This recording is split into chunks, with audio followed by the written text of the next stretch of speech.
Il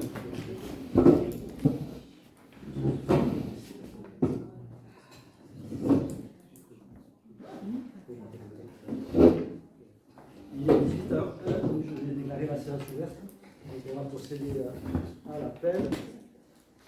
Donc Claudine Gambé est présente, Audrey Tardieu est là, Stéphanie Martin est ici, Catherine Pérez est absente, procuration à Vincent Garbrouste, Vincent Garbrouste est là, Claire Combat absente, procuration à Sandrine Lafont, Anne-Marie Abadi présente, Michel Renaud présent, François Bontemps pour l'instant est absent, Sandrine Lafont est là, Nathalie Marty est là, Hervé Carrière absent, Sabine Sauvage a donné procuration à Anne-Marie Abadi, Nathalie Raïni est présente, Lionel Thierry est là, Cyril Joux est présent, Christophe Perret est présent, Vincent Doucet est absent, Robert Morandin est là, Nicole Prader a donné procuration à Robert Morandin, Michel Bianchi est présent, Éric Charron est présent, Monique Béguet est présente, Caroline Deson est présente, Alain Bergonza présent, et Fanny Codon, pour la première fois, présente. Donc bonsoir à tous. Donc, si vous le voulez bien, je vous propose de lire Cyril Joux comme secrétaire de séance. Qui est contre? Voilà. Merci. Du monde qui arrive. François et Vincent. François et Vincent. Monsieur, bonsoir.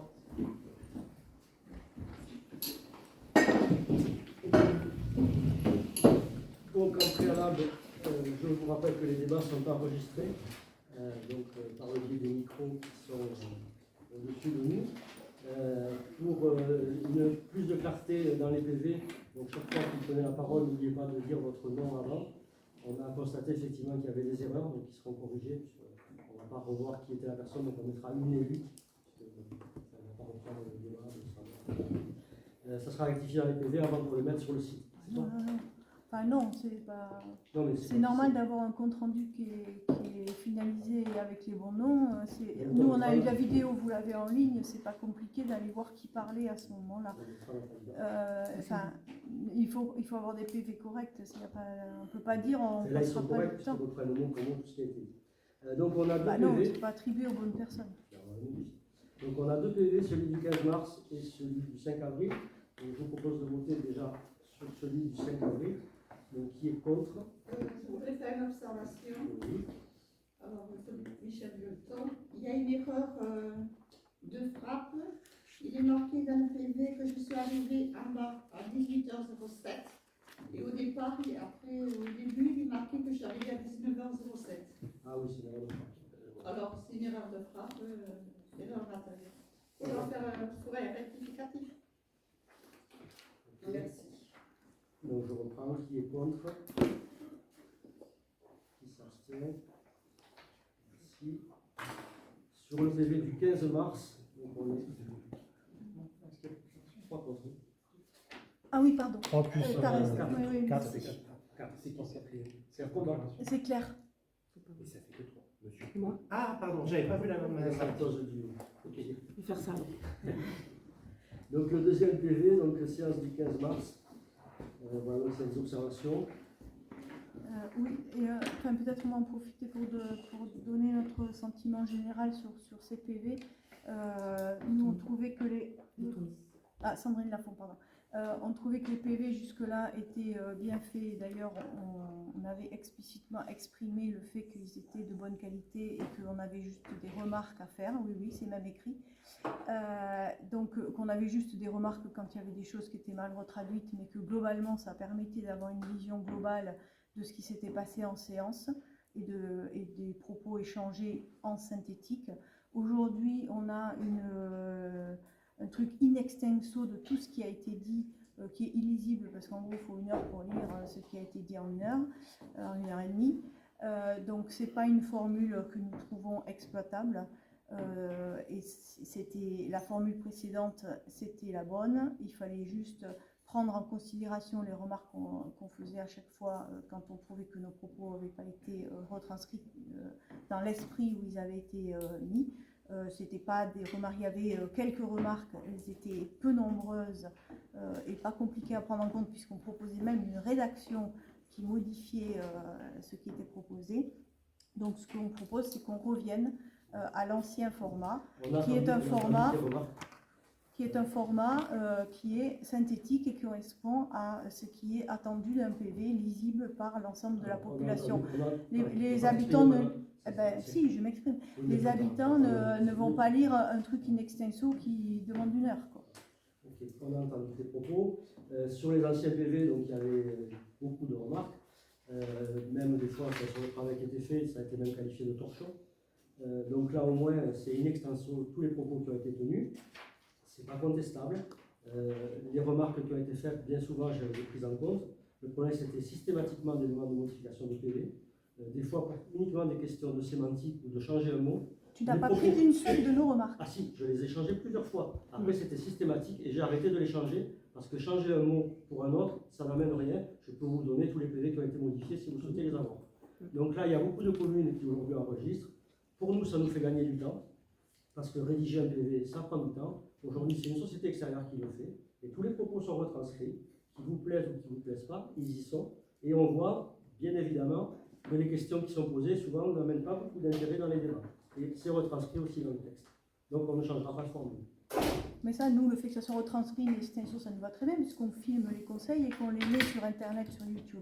Donc c'est ça, parfait. le fait que les gens aient accès à la totalité du conseil, c'est pas un sujet. Je trouve que c'est très bien. Par contre, c'est les PV, c'est pas le but. Ok. Bon, après, Je voilà. propose de voter. Je souhaiterais faire une remarque sur Christopher Perron, une remarque sur les PV. Un point qui est différent aussi, c'est que sur les précédentes PV, il y avait aussi l'objet de la délibération, l'objet des questions. Actuellement, en fait, le PV n'est qu'un enregistrement sur lequel il manque le sujet initial. Donc, il manque les questions, il manque cet ensemble-là.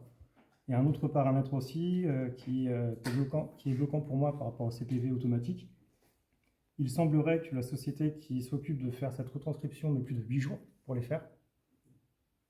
Pourquoi avons-nous reçu en retard les PV du 15 et du 5 avril? Je vais reprendre par rapport au texte de loi, puisqu'on n'a pas 8 jours pour faire les PV. Les PV ils sont approuvés sur un conseil municipal, donc ils ne sont pas envoyés dans les 8 jours. Et là, le texte de loi est clair par rapport à ça. Je confonds avec un compte rendu du conseil municipal qui se faisait auparavant dans notre commune. Nous, on ne l'a jamais fait, donc on ne fait pas de compte rendu. Le PV, on l'approuve à la séance suivante. Donc, ce n'est pas dans les 8 jours, et tu ne l'auras jamais dans les 8 jours, ça sera toujours à la séance suivante. C'est parce qu'il avait été dit. Donc, je propose de voter. Qui est contre? Oui. Qui s'abstient? Pardon. Oui, on a compris 4. Non, pas toujours, parce que Claire ne vote pas forcément toujours comme moi. D'accord. Ok, sur les PV. Donc, je vous propose d'attaquer l'ordre du jour.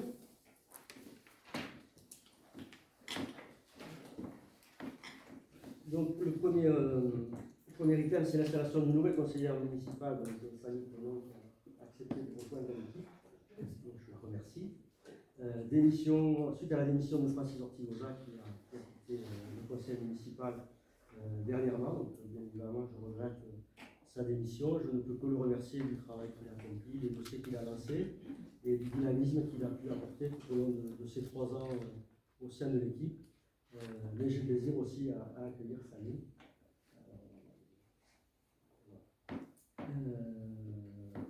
Donc la démission a été acceptée par monsieur le sous-préfet dans un courrier daté du 27 avril. Il avait reçu en mairie le 4 mai. Donc la démission est devenue définitive à partir du 4 mai. Voilà, donc je propose de voter. Une petite question. Nathalie Marty, non, juste pour savoir pourquoi Francis Ortigosa avait démissionné du conseil municipal. Pour une raison personnelle. C'est perso. Et pourquoi Christopher Perron, pourquoi cette information n'a pas été communiquée à l'ensemble du conseil municipal? On n'a pas communiqué, pas plus que les autres démissions, que ce soit celle de Dominique Jacques ou autre.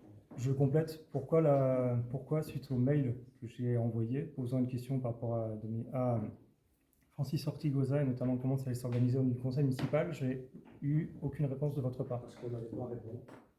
On est dans la règle, puisque on fait ce conseil municipal qui est dans les 14 jours de la date où on a reçu la réponse officielle de la préfecture. Donc, je ne vois pas pourquoi on en a répondu. 14 jours, la préfecture n'a pas.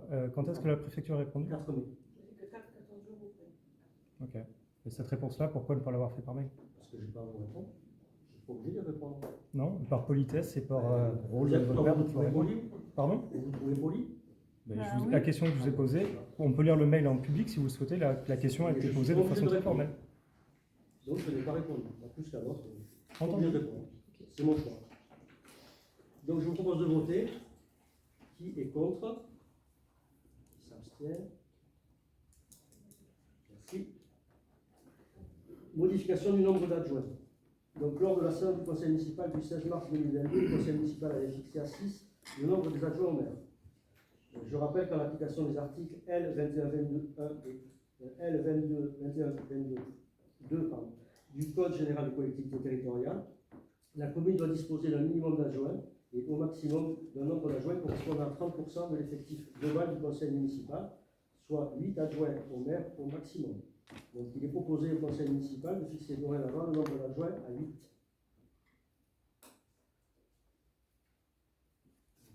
Vous avez des questions? Oui. Ok. Nathalie Marty, la question, donc, pourquoi passer à 8 adjoints après avoir fonctionné avec 6 adjoints pendant 1 an et demi? Et ensuite, donc les questions, ça concerne quand même la question 2, la question 4 et la question 5, hein, vous y répondrez peut-être après. Les délibérations proposées, la synthèse qui nous a donc été envoyée, ça ne donne pas la description d'organisation globale entre les différents élus. Et donc on aurait bien aimé avoir une description plus précise des délégations qui seront données aux nouveaux adjoints, des modifications éventuelles des délégations sur les adjoints existants, parce qu'on suppose que de passer de 6 à 8, il y a dû y avoir des reports de tâches des uns aux autres. Et est-ce qu'il y a le nombre et éventuellement la description du rôle s'il y a des éventuels nouveaux délégués? Voilà. Alors, on va répondre à tout ça quand on sera passé à la question suivante, l'élection des 3 adjoints. Mais sinon, je peux répondre déjà sur le nombre. Donc, effectivement, on a fonctionné à 6 pendant une partie, puisqu'on a été 8, on est repassé à 6. On est à mi-mandat, il reste 3 ans pour accomplir tout ce qu'on a promis dans notre programme. Et il est important, au bout de 3 ans, de renforcer l'équipe. Donc effectivement, on repasse à 8 adjoints, l'idée c'est d'aller plus vite. Et aussi, il y aura 3 délégués qui viendront renforcer l'équipe. Donc s'ils ne sont pas élus, c'est peut-être attendre la question suivante, pour donner leur délégation. Mais effectivement, il y a une nouvelle répartition des tâches qui nous permet, sur des portefeuilles un peu plus réduits, peut-être d'accélérer la cadence par rapport aux dossiers qui sont déjà lancés et qui sont déjà en cours. Nathalie Marty, pourquoi du coup on ne peut pas avoir accès à cette répartition, ne serait-ce que Si, on va y avoir accès, mais pas. L'élection, elle est juste au point suivant. Oui, mais après, dans les documents sur les trois questions, on n'a pas la répartition entre les adjoints. Je vais la donner, hein. Ok, voilà. Ok. Voilà, donc sur la modification du nombre d'adjoints, on peut passer à 8. Qui est contre? Qui s'abstient? Merci. Donc élection de 3 adjoints. Donc, pour faire suite à la démission de Francis Ortigoza et en application du Code des collectivités territoriales, le maire indique qu'il y a lieu de procéder à l'élection d'un nouvel adjoint qui sera lui aussi de sexe masculin en application du 3e alinéa de l'article. Il précise que le conseil municipal doit décider si ce nouvel adjoint occupera le même rang que l'adjoint démissionnaire. Il propose que le nouvel adjoint ne prenne pas le même rang que M. Ortigoza, mais que tous les adjoints à partir du 3e rang progressent d'une place et que le nouvel adjoint occupe le rang de 6e adjoint. Pour faire suite à la délibération précédente, il y a lieu de procéder à l'élection de 2 adjoints supplémentaires. Donc je propose la liste suivante: M. Michel Renou, Mme Nathalie Rahi, M. Cyril Mijoux.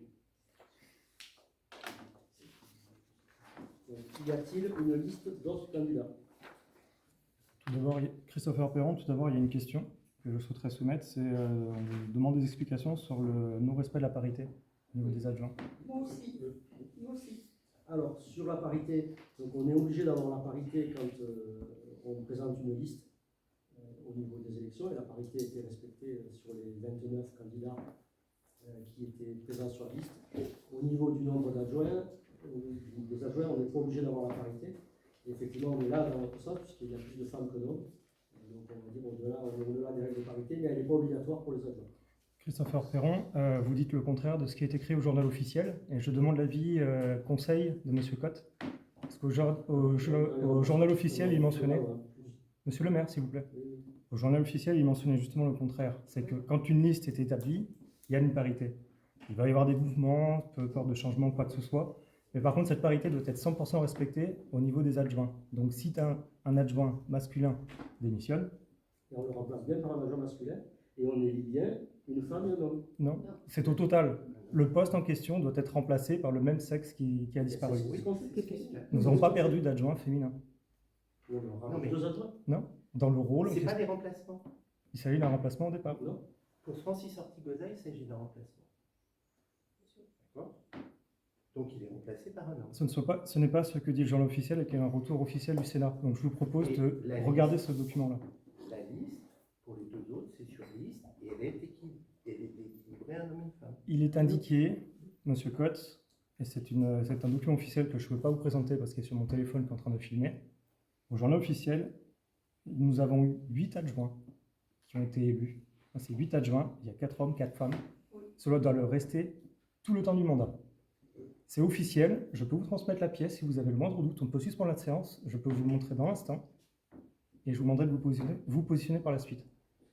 C'est Parce là. que, en l'état, c'est la loi. Le rappel date de 2022 ou 2023. S'il y a le moindre doute sur la délibération en compte, je préfère que celle-ci soit décalée. Parce qu'en l'état, ce qui a été raconté, ce n'est pas ce que dit l'état de le texte. Alors, Michel Violton, alors je rejoins M. Perron, c'est l'article L2122-7-2. Oui, je les ai cités, les articles. Oui, mais. Vous les avez mal interprétés et il existe un journal officiel qui répond à une question qui a été posée par un sénateur. Donc j'invite M. Cotte à trouver cet article qui est disponible directement sur Google où je peux lui transférer s'il y a une suspension de séance. Ça modifie tous les objets. Christopher Perron, je tiens à vous rappeler que cette question a été posée justement en entièreté, vous étiez informé. Oui, Et tout l'ensemble du conseil l'a été. oui, on y a répondu. Nous, on est sûr de ce qu'on a proposé. Donc, Moi, je demande une suspension de séance, le temps de clarifier ce point-là. si c'est pas légal, on se rend compte par la préfecture, mais je ne change pas. Moi, Non. c'est dans- Ben, nous n'avons pas tous les éléments pour le faire. Vous n'avez pas le texte prouvant et approuvant, expliquant la démarche dans laquelle vous voulez partir. Moi, je possède le texte vous montrant que votre raisonnement est erroné. Je propose de vous l'envoyer. Non, mais ça, il y a un contrôle de légalité, donc on n'est pas forcément tenu de regarder ton texte. On va voter sur cette liste. Il n'y a pas d'autre liste. Je vais juste dire les délégations donc, qui sont modifiées. Claudine Gambet, première adjointe, garde l'urbanisme, l'aménagement, prend les risques majeurs et la vie du village. Audrey Tardieu, éducation, affaires scolaires, jeunesse, petite enfance. Stéphanie Martin, Excuse-moi, tu peux aller un peu moins vite? bien sûr, mais ça sera marqué dans le PV. Ben oui, mais on aimerait bien voter sur quelque chose qu'on comprend. Vous ne votez pas sur les délégations. Stéphanie Martin, affaires sociales et intergénération. Catherine Pérez, culture, sport, association culturelle et sportive, patrimoine et élections. Vincent Garouste, voirie, travaux, espaces verts, embellissement de la ville. Michel Renou, numérique, développement durable et environnement. Nathalie Raïn, finance, comptabilité, marché de plein vent, développement économique. Mijoul Cyril, mobilité, gestion des déchets, projet participatif. Donc, 3 délégués, Anne-Marie Abadi, développement durable, Éric Charon, enfance et affaires scolaires, Caroline Desombres, marché de plein vent et développement économique. Donc pour voter, le vote se fait dans les conditions fixées à l'article L 2122-7 du scrutin à liste secrète et à la majorité absolue, sans panachage ni vote préférentiel pour les 2 premiers tours et à la majorité relative au 3e tour, le cas échéant. Donc on a préparé des bulletins de vote et il faut passer par l'isoloir pour voter. Donc je vais appeler un président du bureau.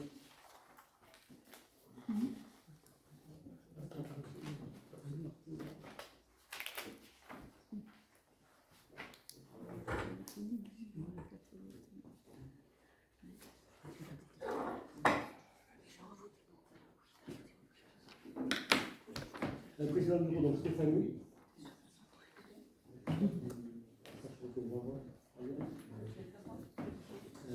Caroline Desormes, tu vérifieras les signatures. Anne-Marie et Alain feront le déroulement.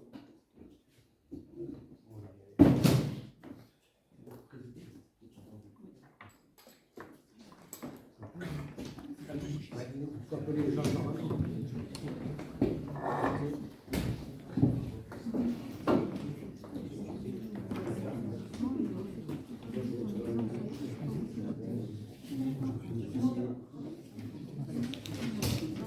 Je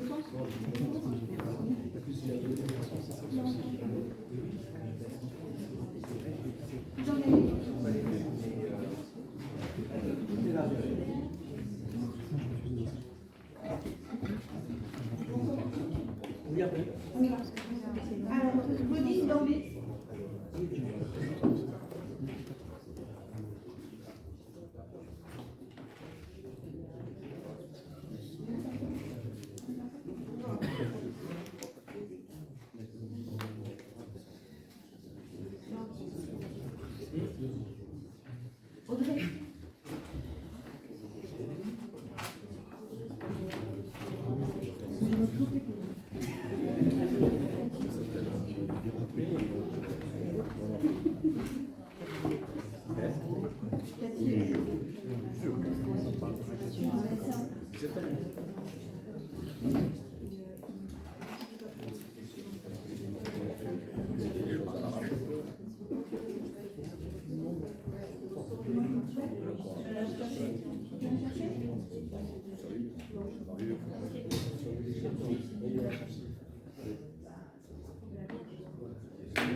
On peut peut-être lire le texte de loi en attendant qu'il y ait la préparation. Non, c'est un avis du Conseil constitutionnel, c'est ça? Donc cet amendement précise qu'un adjoint démissionnaire ne peut être remplacé que par un candidat du même sexe de manière à garantir le maintien de la parité parmi les adjoints au maire. Ainsi, même s'il n'est pas prévu expressément qu'un poste d'adjoint créé en cours de mandat doit être pourvu en respectant le principe de parité, c'est toutefois ce qui ressort de l'intention du législateur qui a entendu assurer la parité au sein des adjoints tout au long du mandat. C'est le JO du Sénat du 11 février 2021. Oui, il y a eu 3 adjoints membres qui ont démissionné, ils ne sont pas remplacés. À part Francis Arpigoda, ils ne sont pas remplacés. Mais c'est pas un remplacement, c'est d'autres postes, c'est d'autres Oui, positions. non, Ça n'a mais rien ils ont démissionné, ils doivent être remplacés par le même article.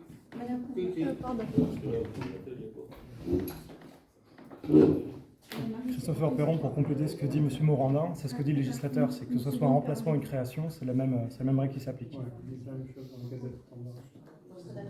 Nous, qu'est-ce qu'on fait? On refuse de voter? Moi, je refuse de voter. Ah bon? Oui, c'est pas grave.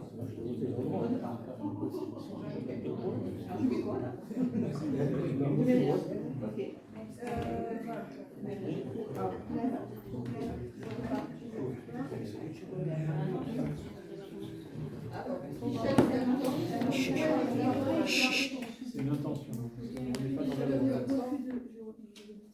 Mais monsieur Cotte, elle note le refus de... Oui, Je rejoins monsieur Perron. C'est 4 hommes, 4...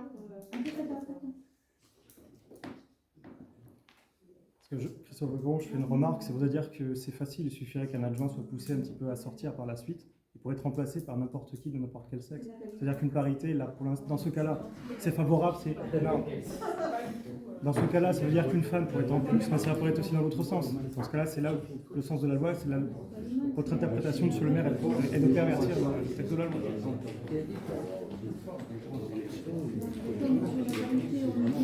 Le maire, Robert nous ramène, comme la dernière fois, quand Michel Renaud a été élu, j'étais pas élu. Il a été désigné.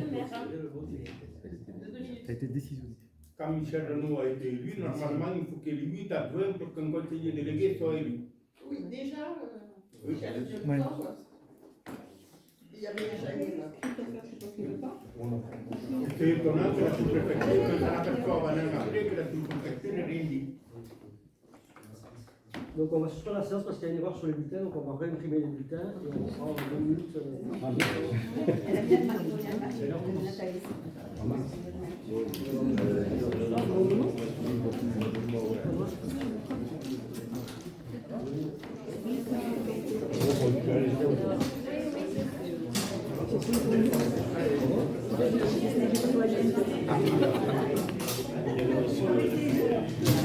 Alors, c'est ma petite Marie.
Oui, oui, c'est ça. Oui, oui. Elle entre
Donc on a corrigé une erreur sur les bulletins et on reprend le vote. On commence.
Il est dedans. Il est dans la boîte.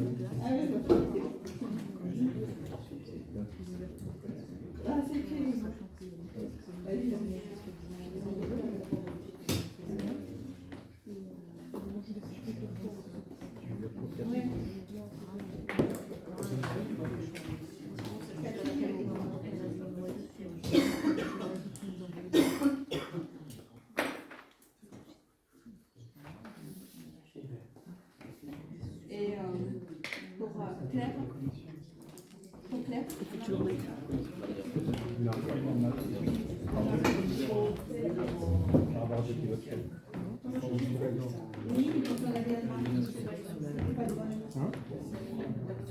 Au lieu de mettre Nathalie, on a mis Anne-Marie. Ah oui, comme je suis nulle. D'accord. Alors toi, tu sais là. Oui, d'accord.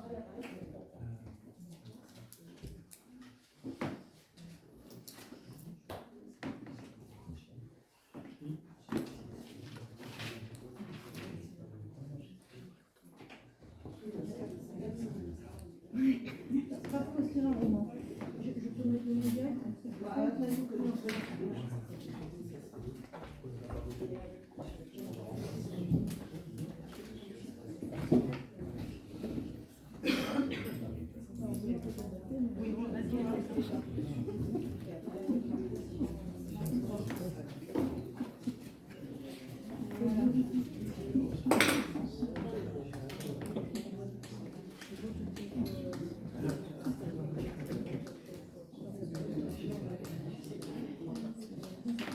Sabine.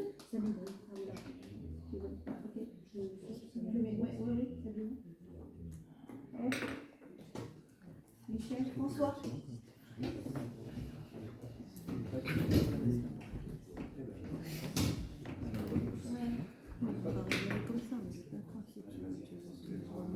Sandrine.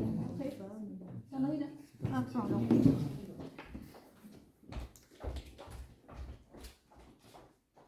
Toi, tu es là.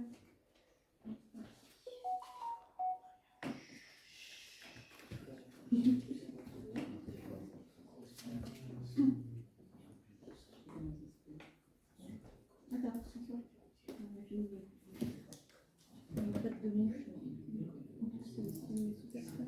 Ah, bah, elle n'écoute pas bien. Alors, les constellations, c'est la deuxième.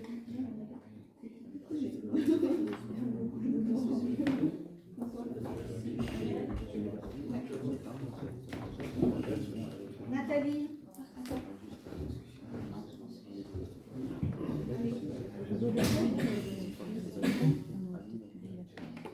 Hervé. Hervé.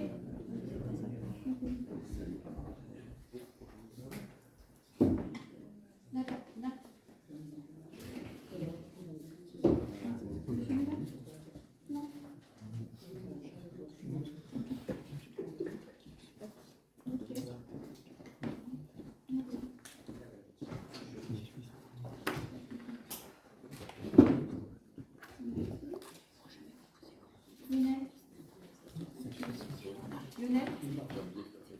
C'est pas là. Ah oui.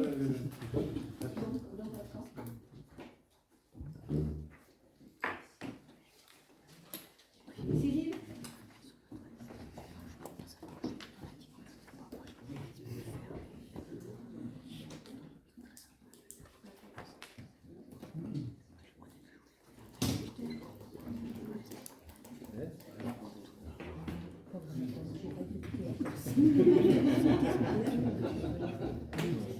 Christopher.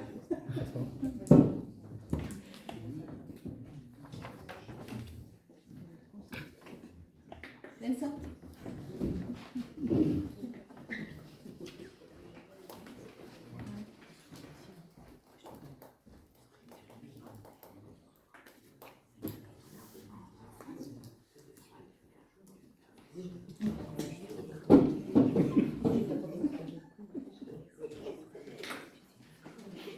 Monsieur Bourgoin.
Madame Béguet.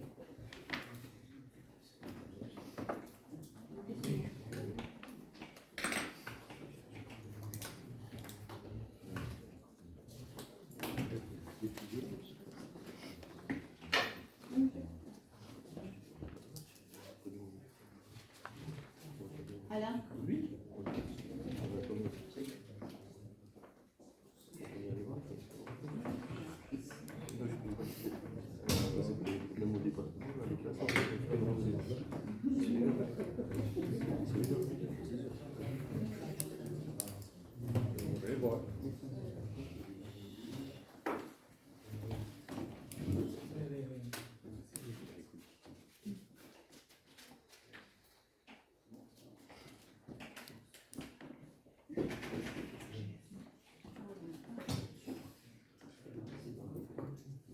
Fanny.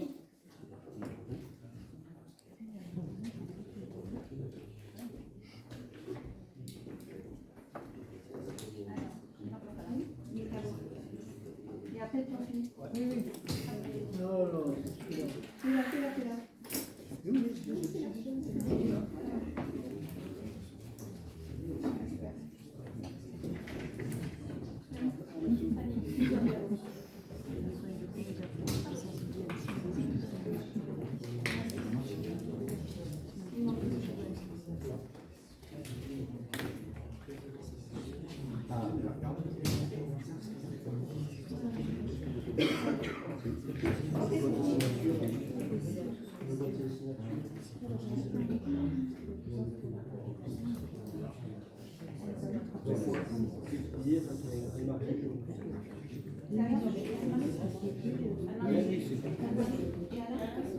Je voudrais vous laisser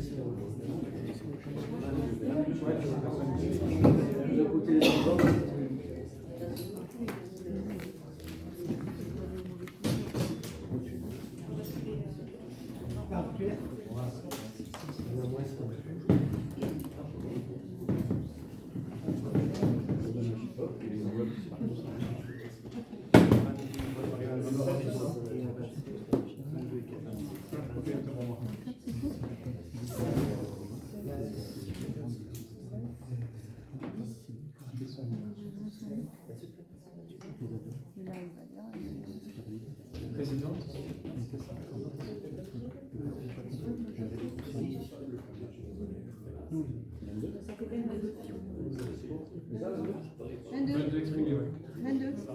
Ah oui.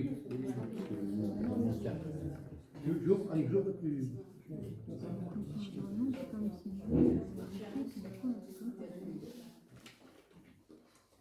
La liste complète. Liste complète. Adjoint liste complète. Adjoint liste complète. Adjoint liste complète. Adjoint liste complète.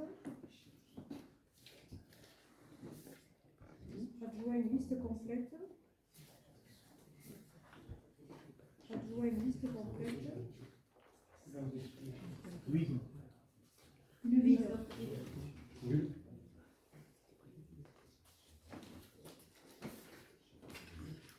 Liste complète.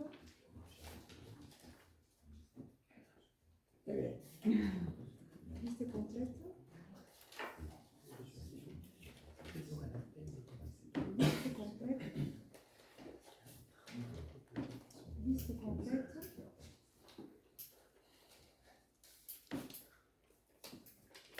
Liste complète.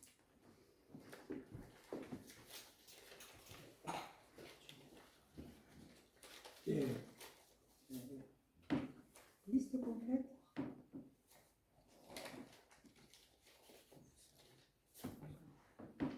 Liste complète.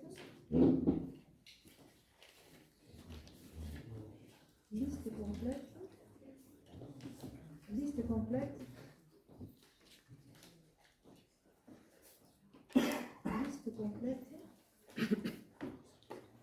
Complète liste.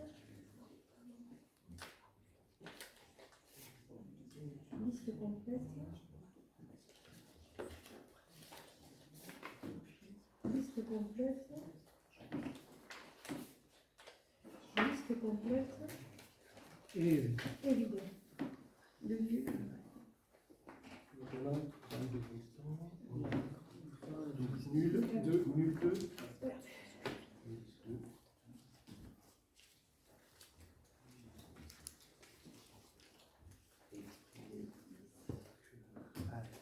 J'ai mis les blancs.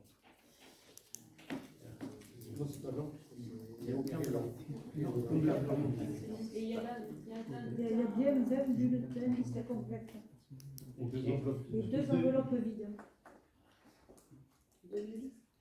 Refusé de voter. Ah oui. Je ne pas blanc. Exprimé ici, il y a donc 20 exprimés, 22.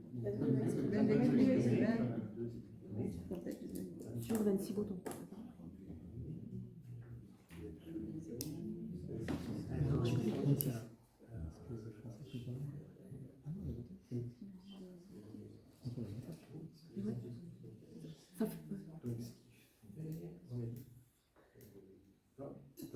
20 exprimés. 20 pour.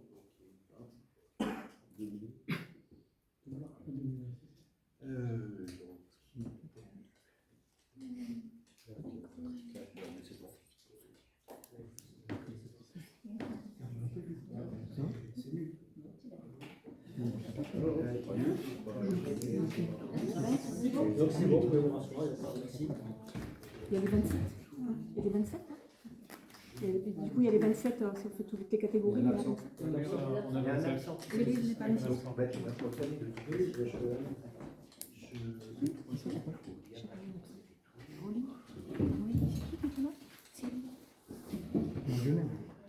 Non, c'est Pardon. Lionel.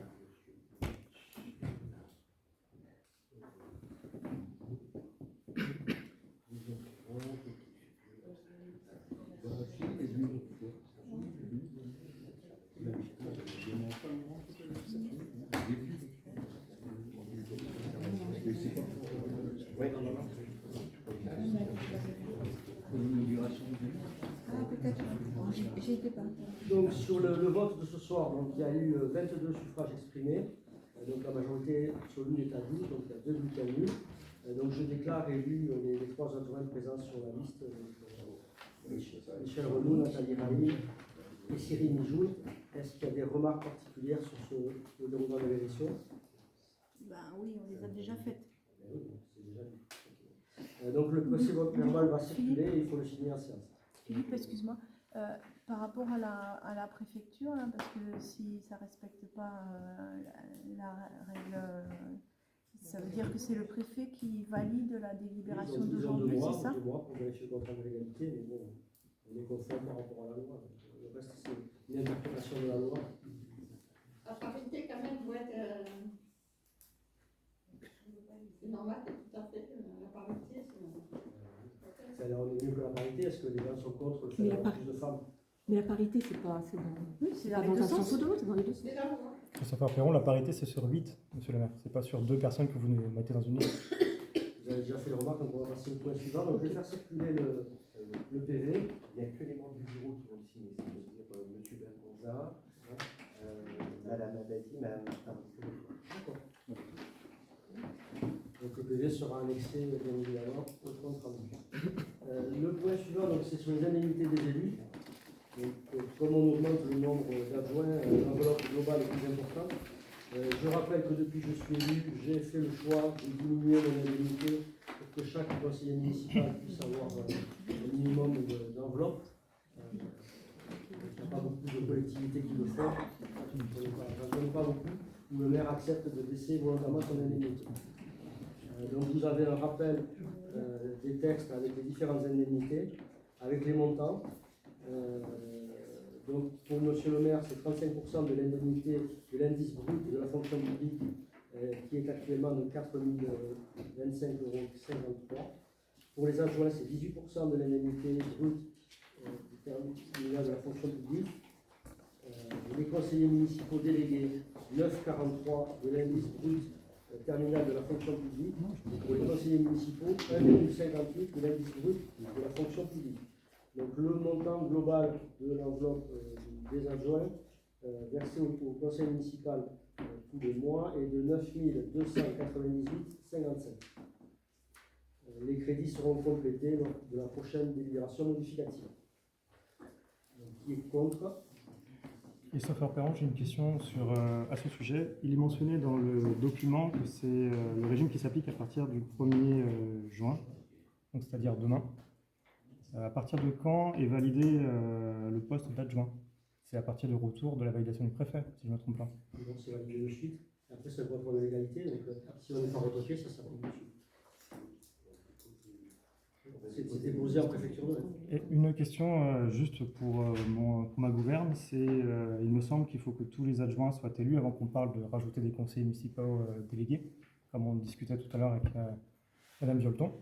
Alors, Là, il y a une discussion qui parle déjà en fait de toute la rémunération de tout l'ensemble. Est-ce qu'elle ne s'est pas allée trop vite en besogne? non. Les conseillers municipaux délégués, c'est la responsabilité du maire, donc c'est ma délégation. Je n'ai pas dit pas le C'est moi qui contraire. choisis. Oui, tout à fait. Donc c'est pas le vote. Ce que je veux dire, c'est que la décision se fait en même temps que le remplacement des adjoints. C'est la séquence qui m'interroge. Quel est votre avis dessus? Moi, j'aurais bien imaginé, je suis tout à fait d'accord qu'il y ait des conseillers délégués, il y a des missions à effectuer. Mais je trouve que le cadencement est un peu trop rapide, dans le sens où normalement les adjoints doivent être définis. D'ailleurs, on vient de définir les adjoints, on va voter pour eux. Et ils ont tous une délégation. Mais j'ai pas vu le dessous. Donc vous avez fait une décision a posteriori. Vous n'avez pas pris de décision sur les conseillers délégués à l'heure actuelle? J'ai annoncé les noms. Non, votre annonce officielle n'est pas faite. La décision. Les arrêtés ne sont pas prêts. Ils seront signés demain, après le conseil. Donc nous sommes en train de discuter d'une réglementation qui va fixer quelque chose qui sera fixé demain. La délégation, Mais je ne vais pas plus loin, c'est juste, j'ai indiqué juste la séquence. J'ai indiqué leur délégation. Ok, non, il n'y a pas de problème. Oui, c'est vrai, c'est pas ça.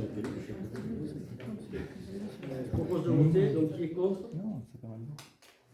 Qui On s'abstient? vote de quoi, là, pardon? On vote le changement de rémunération. Donc, qui est contre?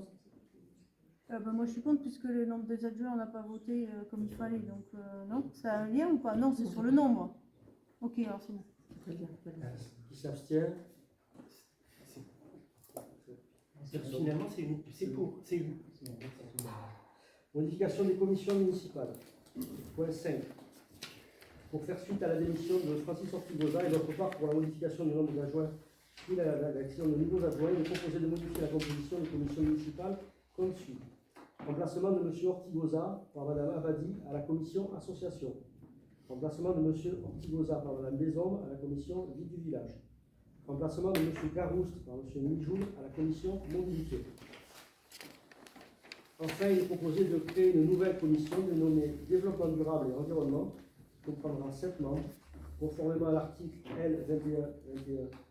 L21-22 du Code général des collectivités territoriales, et à la représentation proportionnelle. La liste majoritaire disposera de 5 sièges, et les listes minoritaires disposeront chacune d'un siège. Le Conseil sera appelé à désigner les membres de cette commission. Donc c'est pareil, ça va être un vote. Donc les noms qui sont dans la commission. Donc Michel Renou, Madame Stéphanie Martin-Recure, Madame Anne-Marie Abadi, Monsieur Alain Garbosa, Madame Sabine Sauvage, Madame Monique Béguet, Madame Nathalie Marty. Donc, avant de procéder au vote, il y avait des questions. Oui, donc la commission environnement, elle existait. Sandrine Lafont, pardon. La commission. Pardon, c'est bon. La commission environnement a existé en début de mandat et c'était un point fort du programme. Elle a été supprimée début 2022 et c'est d'ailleurs une des raisons pour laquelle nous avons quitté le groupe majoritaire. À l'époque, quand nous avions posé la question, il nous a répondu que l'environnement était partout, que c'était y compris dans les règles de l'urbanisme et que donc c'était tout pris en compte et qu'il n'y avait pas lieu d'avoir une commission dédiée pour traiter ces sujets-là. Donc nous sommes ravis de la restauration de la commission, mais nous demandons pourquoi elle est restaurée aujourd'hui. si vous êtes ravis, déjà c'est très bien, une fois ça change. C'est bien les petites remarques, ça fait plaisir.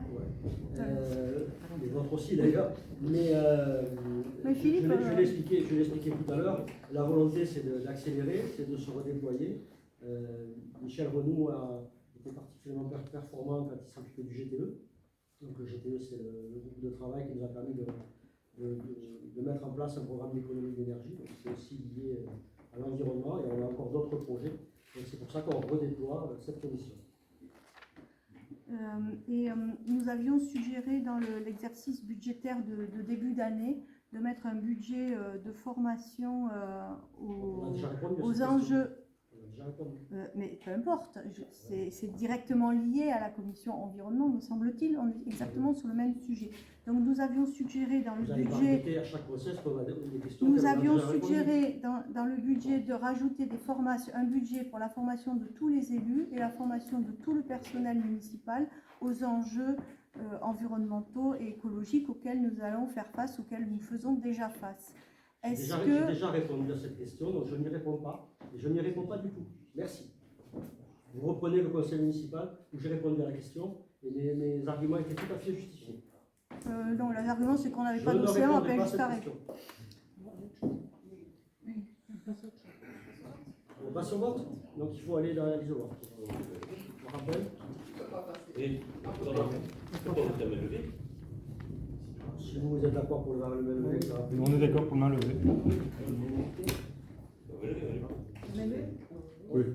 L'unanimité, c'est là. Une population. C'est vrai.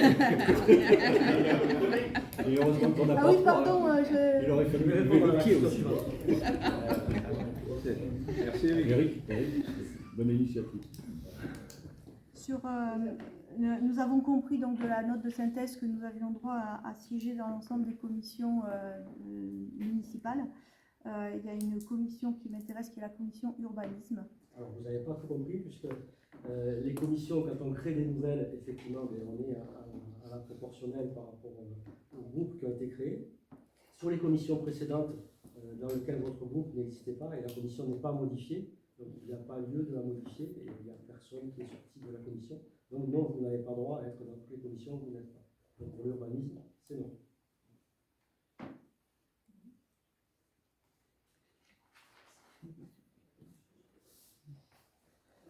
Le point suivant, donc désignation du correspondant de défense, donc pour faire suite à la démission de M. Ortigosa de ses mandats. Le correspondant est automatiquement un membre du conseil municipal. Il est proposé de désigner M. Cyril Mijoul comme correspondant de défense en l'application de l'article L2121-21. Si vous en êtes d'accord, on ne fera pas de scrutin à bulletin secret. Donc, la désignation du correspondant défense qui est contre. Je peux poser une question? Oui. Michel Leton, vous avez fait le service militaire? Je suis appelé il y a très longtemps. T'as dit ça bien. Pourquoi on l'avait pas encore. À un moment donné, il faut leur poser la question. Les mecs qui sont très jeunes, il y a des services militaires. Philippe Fanny. J'ai juste besoin de savoir, il fait quoi le correspondant de défense? Oui, et bien s'il y avait un problème de l'ordre de la défense, je sais pas, une mobilisation générale ou des choses comme ça. Ah, c'est pas un problème de voisinage? Non, C'est la guerre. Il y a une guerre. Défense. Ou un problème, je sais pas, une centrale militaire, des choses comme ça, lié à l'armée. Je suis obligé de mettre du côté de Robert.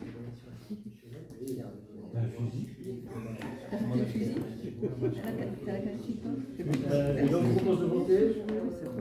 Qui est contre? Qui s'abstient? Donc, désignation du correspondant sécurité routière. Donc, pour faire suite à la démission de Francis Ortigosa de ses mandats, la commune doit désigner un correspondant sécurité routière.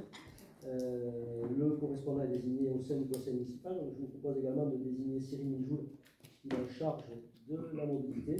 Elle a le permis? Donc, je vous rappelle que nos policiers municipaux font chaque année des actions liées à la sécurité routière. Donc l'an dernier, on a financé des permis et des codes de la route pour des jeunes lycées et on a fait une opération aussi sur le contrôle gratuit des feux des véhicules sur la place René. Voilà, je vous propose de voter. Pour Cyril Mijoul, qui est contre. Qui s'abstient. Merci. Haute-Garonne Ingénierie, donc le point 8. La mission de déontologue, c'est une mission qui est rendue obligatoire par le décret du 6 décembre 2022. Donc la déontologie, c'est ce qu'on a signé en début de mandat, tous les élus. Donc le législateur a prévu qu'il y ait quelqu'un pour accompagner éventuellement les élus par rapport à cette mission de déontologie. Donc jusqu'à présent, on n'avait personne, et c'est vrai que le législateur a été un peu vite, parce que les collectivités n'avaient pas eu le temps de se retourner. Donc cette mission a été proposée par Haute-Garonne Ingénierie au niveau de l'APD, et donc il y aura un déontologue qui sera à disposition des élus de la collectivité. Donc on confie cette mission à Haute-Garonne Ingénierie, donc c'est une mission qui est assurée par le département, donc c'est une mission qui est gratuite, bien évidemment, c'est bien qu'il y a quelqu'un qui nous facture. Donc je vous propose de voter, qui est contre, s'abstient. Merci. Donc pour l'instant, j'en ai terminé. On est au point 9 avec le rapport du SIAS. Alors, l'article L. 52.11.39 du Code général des collectivités territoriales prévoit que les EPCI établissent chaque année un rapport d'activité qui est adressé à l'ensemble des communes membres aux fins de présentation à leurs conseils municipaux. En application de ces dispositions, le syndicat SIAS Escalier a adressé à la commune un rapport d'activité 2022. Ce rapport est consultable en mairie et est adressé sous forme dématérialisée aux membres du conseil. Le conseil sera appelé à prendre acte de la présentation du rapport. Alors, le SIAS Escalier, c'est un organisme qui s'occupe de tout ce qui est le portage de repas à domicile et de l'aide à domicile, donc des aides ménagères. Nous cotisons à cette structure publique pour permettre à nos personnes qui ont besoin de pouvoir bénéficier de ce service. Ça regroupe plusieurs communes. En tout, c'est 649 bénéficiaires. Sur Palus-Tarré, pour le portage, pour l'aide à domicile, c'est 35 bénéficiaires. Et pour le portage de repas, en tout, c'est 236 personnes qui en bénéficient. Et sur Palus-Tarré, c'est 8 personnes. Ce qui ressort de ce bilan sur l'année 2022, qui a été particulièrement compliqué pour le SIAS, il y a deux grosses tendances principales. C'est une difficulté financière liée à plusieurs raisons. Vous êtes pas sans savoir que le point d'indice de la fonction publique a été augmenté, donc la rémunération des agents a été augmentée. Des revalorisations successives du SMIC, il y en a eu 3 sur l'année 2022. Un complément de traitement d'indemnité au niveau des déplacements qui n'était pas pris en charge jusqu'ici. Au-delà des obligations légales, le SIAS a joué le jeu dans le sens où la revalorisation des salaires était nécessaire par rapport à l'attractivité du métier qui est compliqué, et surtout par rapport au coût de la vie, puisque ce sont des personnes qui sont amenées à se déplacer avec leur véhicule et que le prix de l'essence a augmenté. Elles doivent également faire face à la concurrence des structures privées qui embauchent plus facilement en CDI et supérieures au SMIC. Donc, le SIAS a rencontré de grosses difficultés de recrutement sur l'année 2022.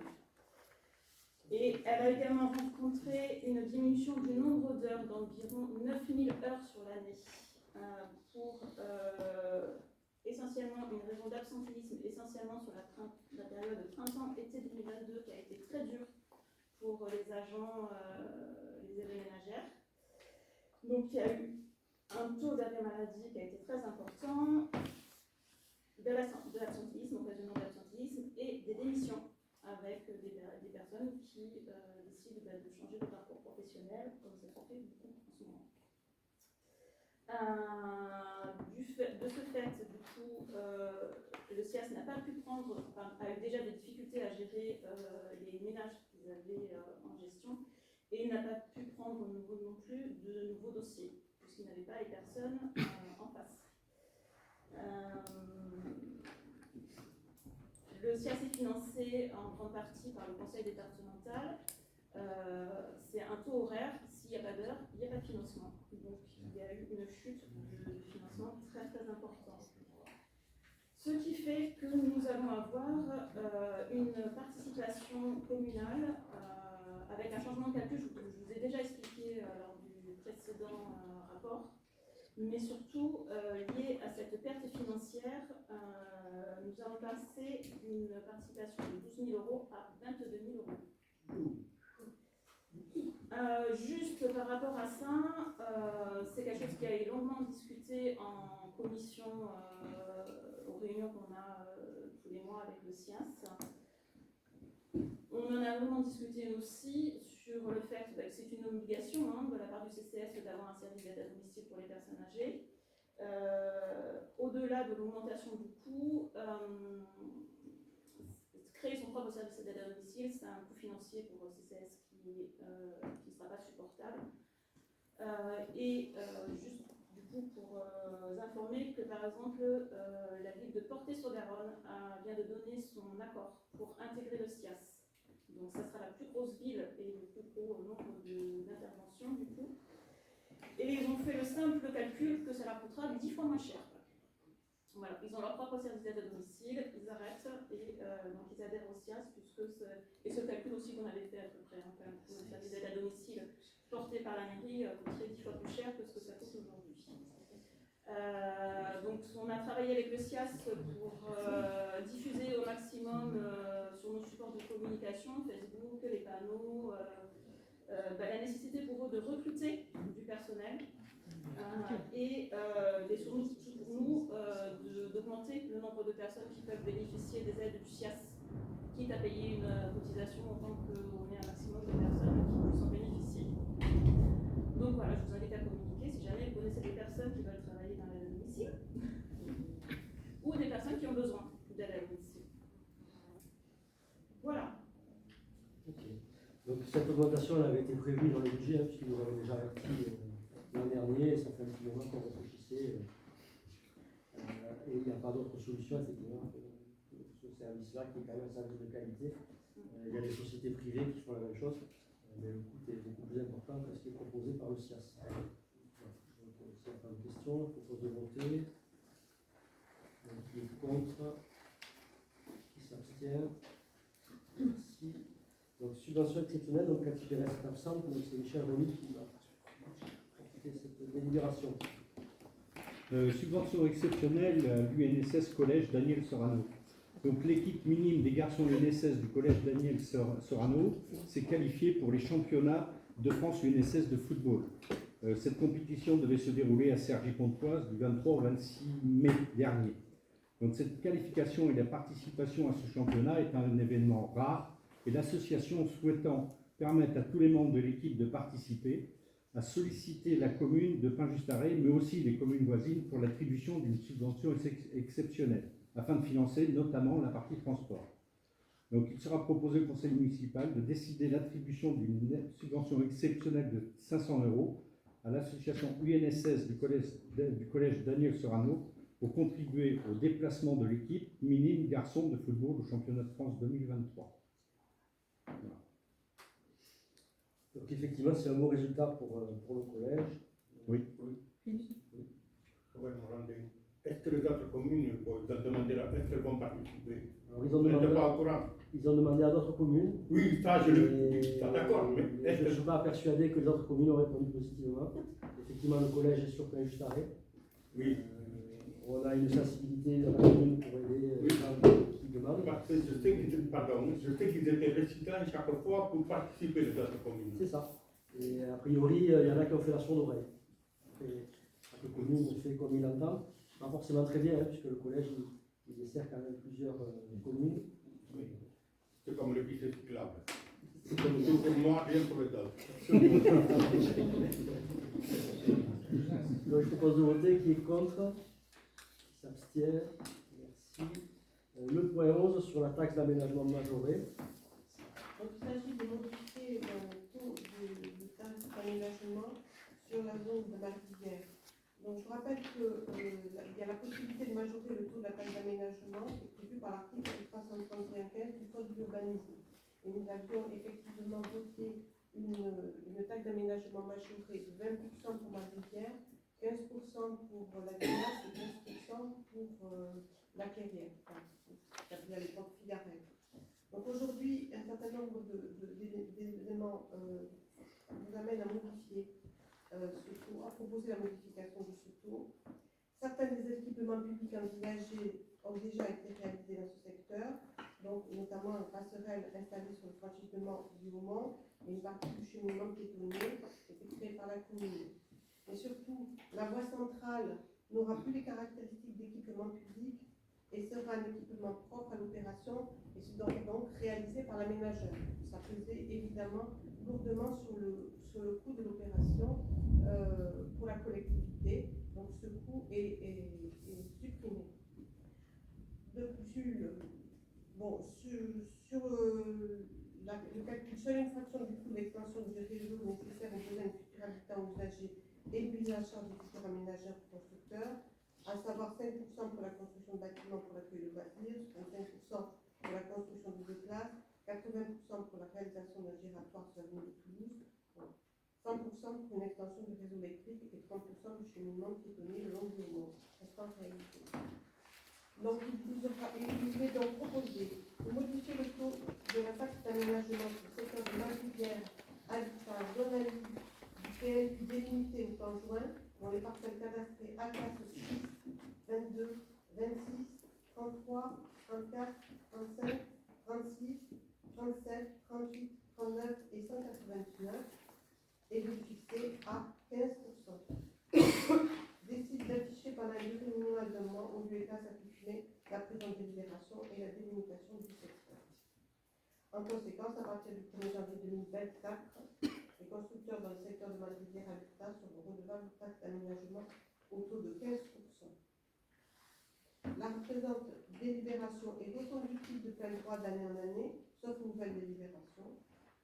Elle est transmise à la Direction générale des finances publiques au plus tard le premier jour du deuxième mois suivant son adoption.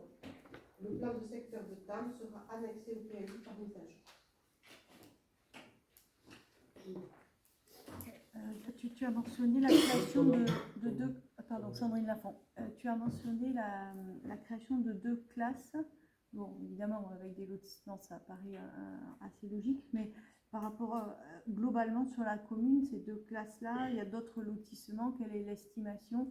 Et est-ce que c'est une création physique de 2 classes, puisqu'on a compris qu'on était en limite de baisser d'une classe par manque d'élèves, donc c'est pas 2 classes physiques. Enfin, c'est quoi les effectifs et s'il y a des classes physiques qu'il faut rajouter, c'est dans l'école actuelle qu'on va rajouter des classes? Oui, c'est des classes, nouvelles classes, puisqu'il y a un emplacement réservé dans la cour pour créer 2 nouvelles classes.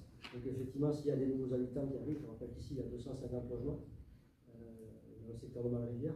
Donc après, c'est très difficile d'estimer le nombre d'enfants qu'il y aura dans les nouveaux arrivants.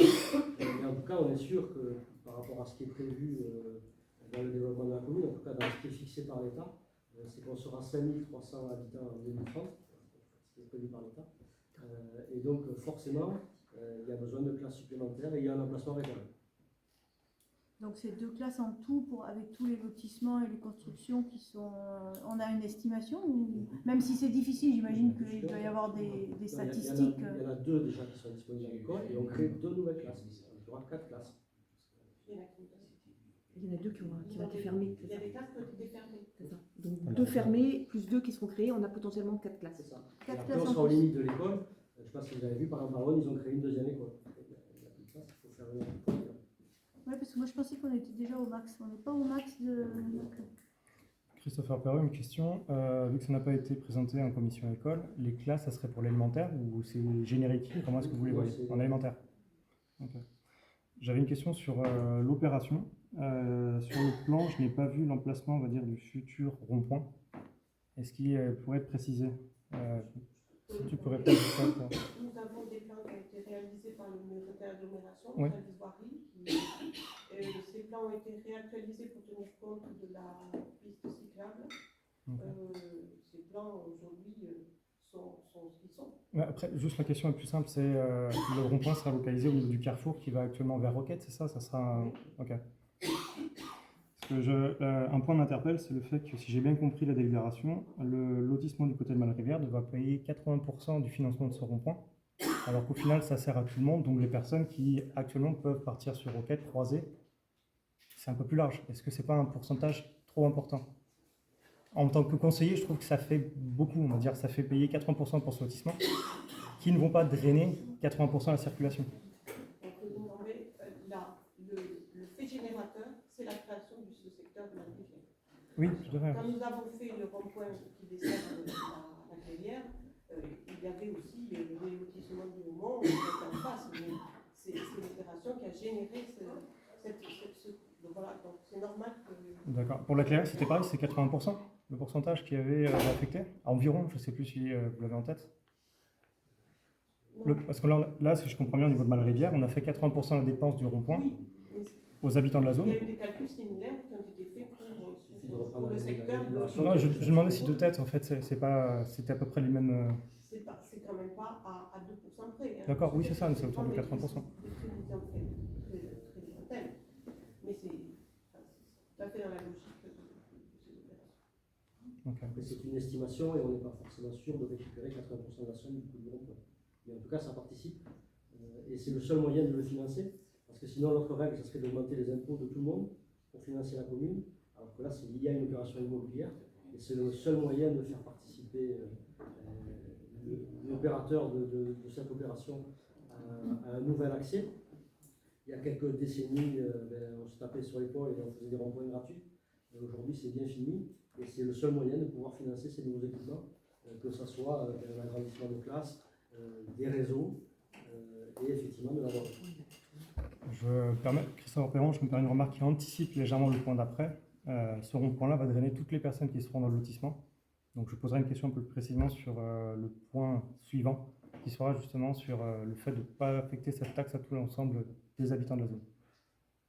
Ok. Donc je propose de voter. Donc, qui est contre? Qui s'abstient? Merci. Donc le point suivant, pour la taxe d'aménagement, donc l'article 6, L620, 6223.3 du Code de la santé publique définit les maisons de santé comme des personnes morales constituantes des professionnels médicaux, auxiliaires médicaux, pharmaciens, qui assurent des activités de soins sans hébergement de premier, voire second recours. Les maisons de santé peuvent être les maisons de santé professionnelles universitaires qui ont signé une convention tripartite avec l'Agence régionale de santé, dont elles dépendent, et un établissement public à caractère culturel, professionnel, comportant une formation de recherche en médecine, pharmacie ou odontologie. L'article 1635 du Code général des impôts, alinéa 7, prévoit que le conseil municipal peut exonérer partiellement ou totalement les maisons de santé visées à l'article L623 du Code de santé publique de la part de la taxe d'aménagement leur revenant. Le Code général des impôts prévoit que pour la taxe d'aménagement, les décisions du conseil municipal doivent être prises avant le 1er juillet de l'année, d'une application au 1er janvier de l'année suivante. Considérant l'intérêt que représente pour la commune et ses administrés l'existence et le développement de maisons de santé sur son territoire pour assurer la qualité et la continuité des soins, il est proposé au conseil municipal d'exonérer totalement les maisons de santé de la part communale du taxe d'aménagement à compter du 1er janvier 2024. Donc ça concerne les projets futurs de maisons de santé. La question, Christopher? Oui, donc Christopher Perron, je le rappelle pour que ça soit bien mis dans le PV.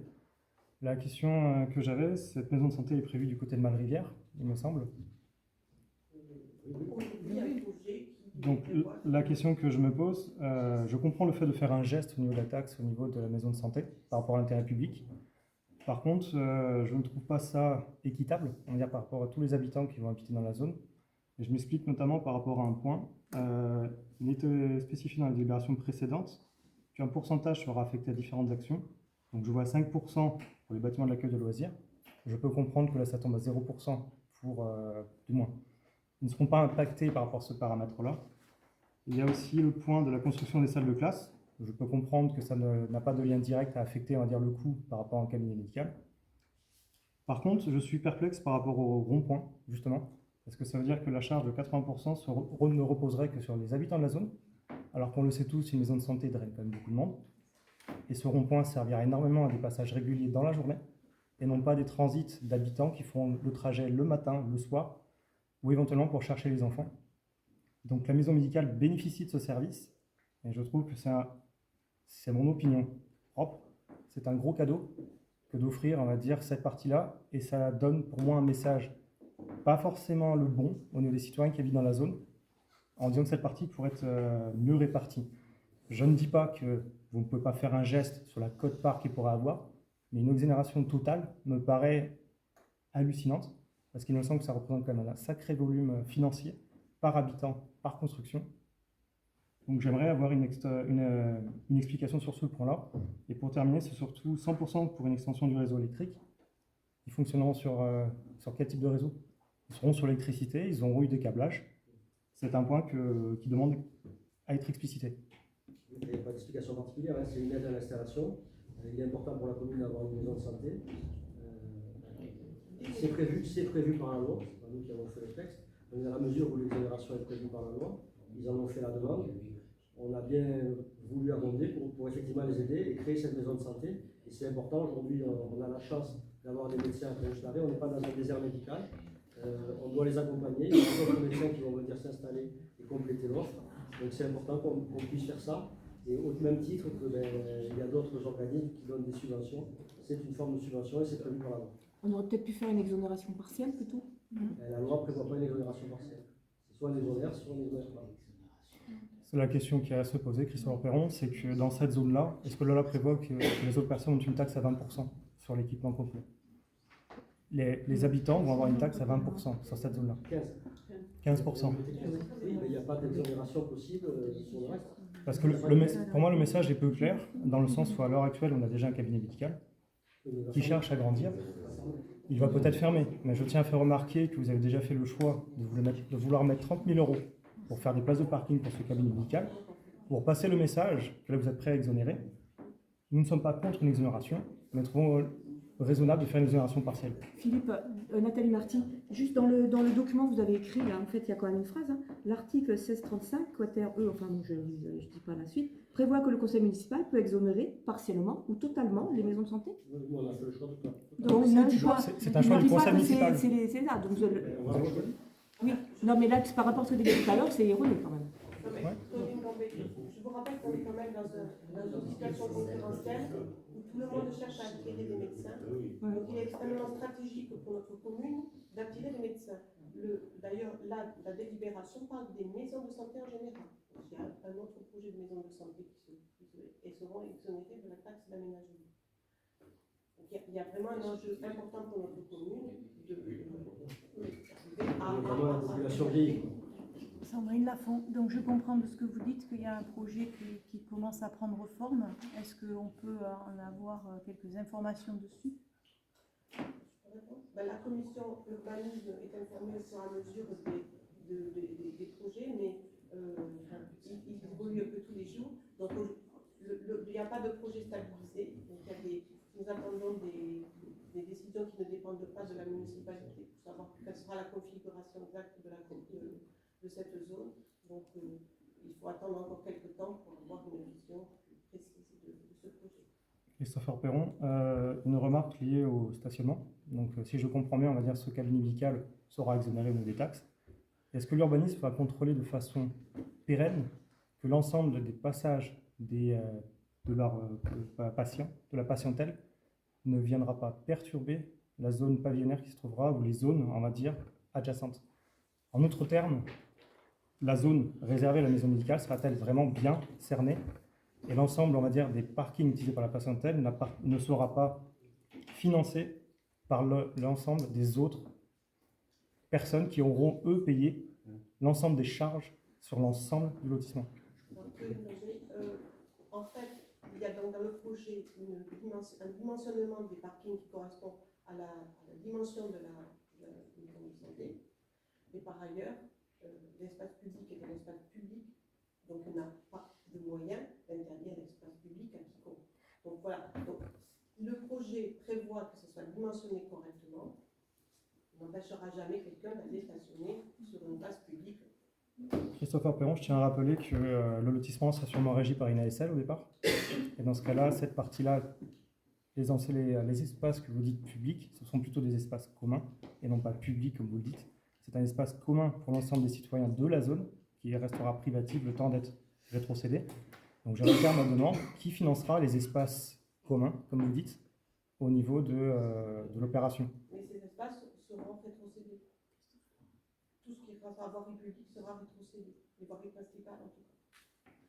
Donc, c'est pas un message que Juste une dernière remarque, parce que ça, je tiens pour la question, après j'arrête. La rétrocession n'est pas à l'ordre du jour, sauf un intérêt communal. Donc je suivrai l'évolution des discussions là-dessus. Ok. Donc je propose de voter sur le point 12, donc sur l'exonération de la maison de santé, donc qui est contre.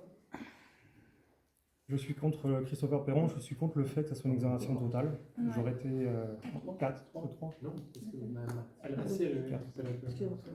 Je suis contre le fait que ça soit une exonération totale et j'aurais jugé recevable d'avoir la possibilité de voter une exonération partielle et que le débat aurait pu se faire au niveau du conseil municipal. Qui s'abstient? Si le point 13, Vincent. Donc on va délibérer sur une demande de garantie d'emprunt de la société Patrimoine languedocienne qui a sollicité la commune pour garantir en temps de la moitié un emprunt d'un montant global de 3 167 000 €, qui est destiné à financer l'opération de construction située chemin d'Espérance à Bayustral, donc dans la zone de la Vignasse. Dans ce programme, il y a 29 logements, donc 19 logements en PLS et 10 en PLAI, donc à usage social, et 10 logements pour les personnes en situation de grande précarité. Le contrat de prêt donc, a été joué à la colocation et porte le numéro 147-218. Il a été réalisé auprès de la Caisse des dépôts et consignations, comporte donc 4 lignes. Un PLAI de montant de 470 000 €, un PLAI foncier de montant de 327 015 €, un PLUS de montant de 1 552 020 € et un PLUS foncier 80 ans de montant de 815 565 €. Il est proposé au conseil municipal d'accorder la garantie de la commune à hauteur de 50%, en sachant que la société Patrimoine languedocienne a également sollicité le numéro de tableau à hauteur pour garantir les 50% restants. Donc on fera une délibération conjointe à celle du numéro de tableau pour garantir ses emprunts.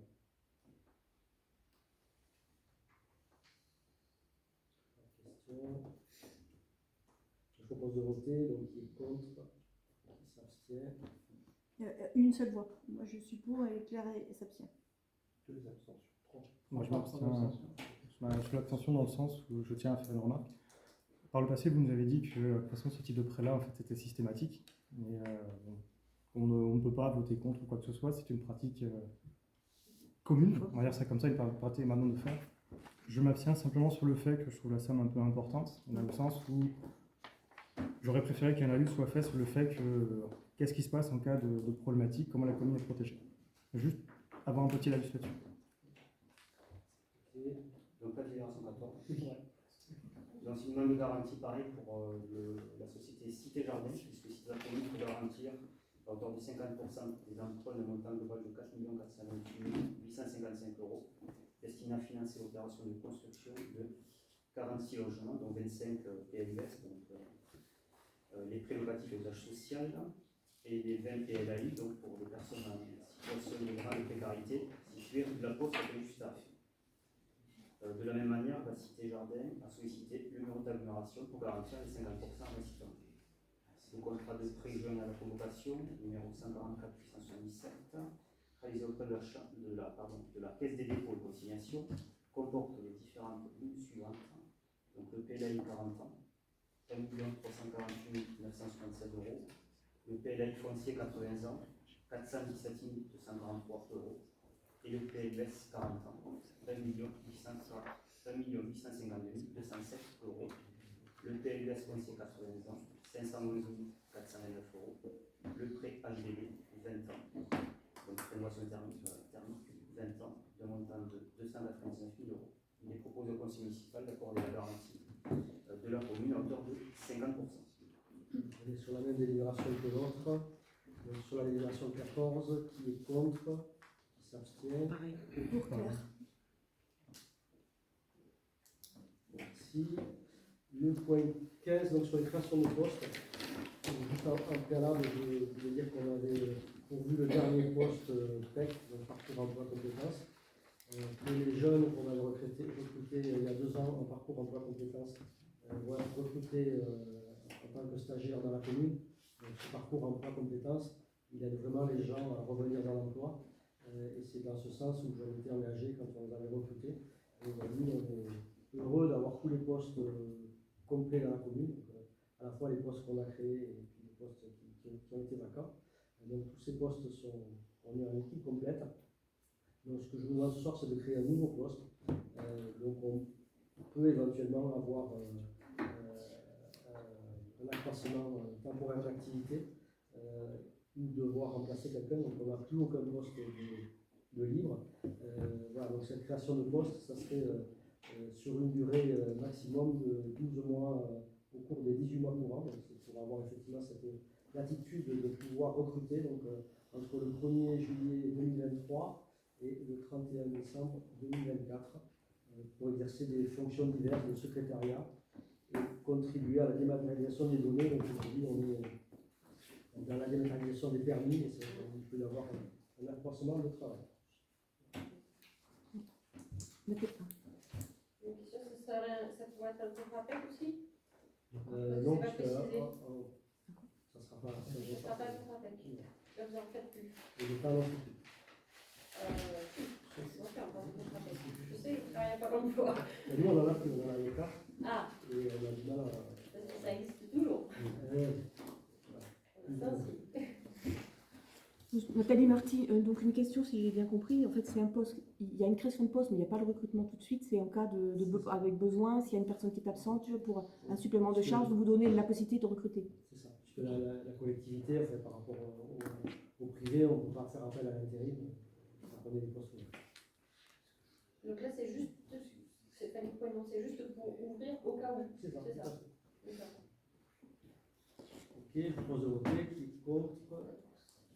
Alors moi, depuis fort longtemps, je vote contre sur les ouvertures de postes parce que on n'a pas la vision globale de l'organisation de la commune, qu'on sait que c'est compliqué, au moins pour certains employés. Donc c'est par principe. Et d'absorber les surcharges. Normalement, ça doit être pris dans une organisation globale. Alors, il y a peut-être des besoins très ponctuels qui seraient bien répondus par ça, mais voilà. Pourquoi je vote contre. Ok. Je vote contre uniquement pour moi. Voilà, donc on est arrivé au bout de l'entrée. Et pardon, Claire s'abstient. Il y en a d'autres qui s'abstiennent. Claire s'abstient. Contre et abstention. Alors, qui s'abstient? Non. Il y a un contre, une abstention.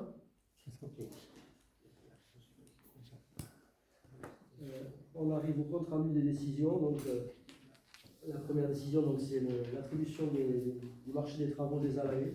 Ensuite, on a fait un certain nombre de demandes de subventions, donc l'aire de jeu des maternelles, l'actualisation du prix des ALAE, les tableaux numériques pour la maternelle, le serveur pour la mairie, l'entrée de la mairie, l'isolation végétale de la façade Jean Jaurès 2, des panneaux touristiques, un peigne à gazon, et enfin on a réalisé un emprunt auprès de l'AFL pour le remplacement des menuiseries à Jean Jaurès 2. Sur la purge du droit de préemption, donc il y a eu un certain nombre de ventes, donc notamment à la Clairière, à Quémander, rue de la Vierge, rue des Fauvertes, avenue des Pyrénées, et la commune n'a préempté aucune de ces ventes. Donc nous avons des questions diverses, donc je voudrais rappeler déjà 2 points de règlement. Donc les questions sur le conseil municipal, elles doivent nous arriver 48 heures avant. Donc là on a accepté de les prendre, mais elles ne sont pas arrivées 48 heures avant. C'était lundi de Pentecôte quand même. Peu importe, je veux dire, 48 heures, c'est 48 heures. Concernant les questions orales, je rappelle que nous avons possibilité d'y répondre dans un délai imparti de maximum 30 minutes et que ces questions orales ne doivent pas faire l'objet d'un débat. Donc en fait, on répond à la question. Donc on a 3 questions. Donc une question sur l'impasse du Vignier, Donc, je vous laisse la formuler ou la lire in extenso, c'est vous qui voyez. On va commencer par celle de l'avenue de Villatte. Donc, il était... L'avenue de Villatte, non, on est dans la question orale. Oui, enfin, les ordres ne sont pas imposés. Question. Non, Philippe. Non. Donc, la question orale, c'est Question une partie, orale, c'est dans le truc, on peut prendre l'ordre qu'on veut. Donc, il est écrit dans le Pincez-vous numéro 12 d'avril 2023 que la commune s'est rendue propriétaire de l'ensemble de pâtés de maisons qui jouxtent la mairie en vue d'élargir la rue, sécuriser les piétons et le stationnement et réaliser des locaux associatifs et municipaux ainsi que des logements et de commerce. Ça, c'est ce qui est écrit dans le magazine. Après 2 demandes d'explication à notre maire, nous avons eu enfin une réponse de sa part. Il apparaît que la situation exacte est la suivante, basée sur la réponse reçue. Les propriétaires des biens ont signalé à la commune leur intention de vendre et la commune a exercé son droit de préemption. Conformément à un accord passé par la commune avec l'établissement public foncier d'Occitanie, le PFO, cet établissement est devenu en mars 2023 propriétaire de ce bien à la demande de la commune. Donc c'est le PFO qui est propriétaire du bien. Et la commune s'est engagée à racheter ce bien à l'EPFO dans les 8 ans selon la convention passée entre la commune et le PFO. Ou le règlement intérieur de fonctionnement de l'EPFO, pardon, je ne sais plus trop. Donc la commune n'est pas propriétaire de ce bien aujourd'hui, contrairement à ce qui peut être compris à la lecture du magazine.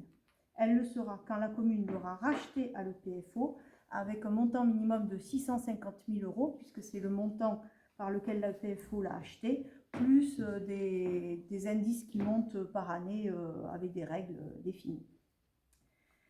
Voilà, on voulait souligner cette possible mauvaise compréhension par les lecteurs du contenu du magazine et on voulait connaître les prochaines étapes prévues. Le loyer perçu mensuellement pour l'ensemble de l'immeuble, puisque même si la commune n'est pas propriétaire, elle récupère la gestion du bien toujours selon le même règlement. Et un dernier point, on a entendu dire que les logements loués sont en très mauvais état. Donc est-ce que c'est le cas ou pas? Et si oui, est-ce qu'il y a des travaux qui sont prévus? Donc je réponds, il n'y a pas de débat, donc je réponds sur ce que je dois répondre. Donc sur le fait, enfin, donc, vous nous avez mis en demeure de répondre sur 8 jours. On n'est pas obligé de répondre sur 8 jours. Une collectivité territoriale, on a le droit de répondre dans les 2 mois. Et c'est ce qu'on vous a répondu. Donc le enfin, il n'est pas justifié. D'autre part, dans le magazine, on aurait pu écrire la commune s'est rendue propriétaire de l'ensemble du pâté de maison par le biais de l'EPFO. Il aurait fallu expliquer à toute la population ce que c'était l'EPFO, etc., etc. On s'est bien rendu propriétaire par le biais de l'EPFO. Ce qui m'étonne beaucoup, c'est qu'en ayant participé à tous les conseils municipaux, vous ayez eu besoin de poser une question écrite, alors que vous étiez là quand on a délibéré sur le fait de prendre le PFO et de le déléguer un périmètre. Vous étiez là quand j'ai donné la décision d'aliéner et de préempter le bâtiment, à se demander dans les conseils municipaux si vous êtes attentif ou pas. Monsieur le maire, une remarque. Non, je réponds. Alors c'est une accusation là. Hein. Je réponds. La DIA ne fait pas partie du fichier Excel que vous transmettez systématiquement. Donc, il y a une délibération. Vous avez porté le point en question. Donc, revenons sur cette question-là. Pourquoi les DIA ne mentionnaient pas, le résumé ne mentionne pas toutes les DIA que vous recevez? En tout cas, ça a été dans le conseil. Non, monsieur le maire. Je pose une question, je ne fais pas de débat. J'ai répondu. Vous avez répondu quoi? On vous a donné le texte avec tout ce qui est passé au conseil municipal. Je pose la question. Le compte-rendu avec toutes les DIA ne mentionne pas cet acte, cette DIA. Elle a été reçue en mairie, vous avez fait un statut. Vous marquez un statut systématiquement, non préempté, non préempté. Donc le statut peut être marqué préempté. Pourquoi ne fait-il pas partie de ce fichier? Parce qu'il y avait une décision du maire qui précisait que le PFO avait préempté. Et ce n'est pas une préemption de la mairie dans la liste, c'est les préemptions de la mairie. Là, c'est une préemption de l'EPFO, et c'était bien dans la liste du Dans le document, il est marqué réception en mairie. Et la préemption, on l'a eu au mois de novembre pour un acte qui a été signé le 14 septembre. Donc en fait, on ne l'a pas eu au prochain CM, mais au CM d'après. Alors que les non-préemptions, on les a dans la période. Ce qui est normal, parce que dans la période, c'est ce qu'on a mis dans la période. Le reste, il y a un délai. Il y a un délai aussi pour préparer un conseil municipal, ça se prépare pas en 5 minutes. Et c'est annoncé au conseil suivant, comme vous nous avez fait la réflexion également sur d'autres points, notamment pour les ALAE. On arrive à la date du conseil, il faut l'arrêter au moins 10 jours avant, on n'est pas certain. Sur les prochaines étapes, donc la commune assure la gestion courante du bien et réfléchit à un projet sur ce pâté de maison. Donc on a dit ce qu'on allait mettre. Donc du logement social et aussi du logement privé, des surfaces pour un usage public à définir et des commerces en pied d'immeuble. Pour les loyers, donc la commune a encaissé pour chacun des mois d'avril et de mai la somme de 3 105 €. Et pour la vétusté des logements, je laisse répondre à Fanny. Alors, pour la vétusté des logements, la personne qui était propriétaire de ce bâtiment était un marchand de sommeil, ni plus ni moins. Les personnes qui ont pris ces logements et qui ont signé des baux ont pris des logements en connaissance de cause. Ce sont évidemment des personnes qui n'étaient pas solvables sur le marché du logement privé, puisqu'ils n'ont pas les ressources ni les garanties. J'ai rencontré toutes ces familles une par une, puisque notre souhait, c'est de pouvoir sortir ces familles de ces logements qui effectivement ne sont pas insalubres, puisqu'il n'y a pas d'arrêté d'insalubrité, mais on a les problèmes d'humidité et des problèmes qui peuvent causer des soucis de santé.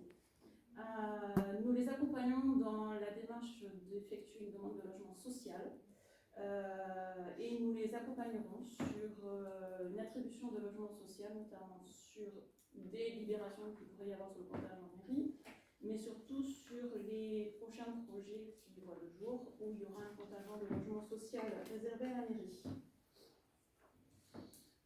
Ils ne sont pas reloués. Ces logements ne sont pas reloués. Merci pour l'information. Non, vous n'avez pas le droit de poser des questions, je l'ai dit. Non, mais l'information intéressante. Le point suivant. Je te remercie. Merci. Point suivant. Question suivante. Question suivante.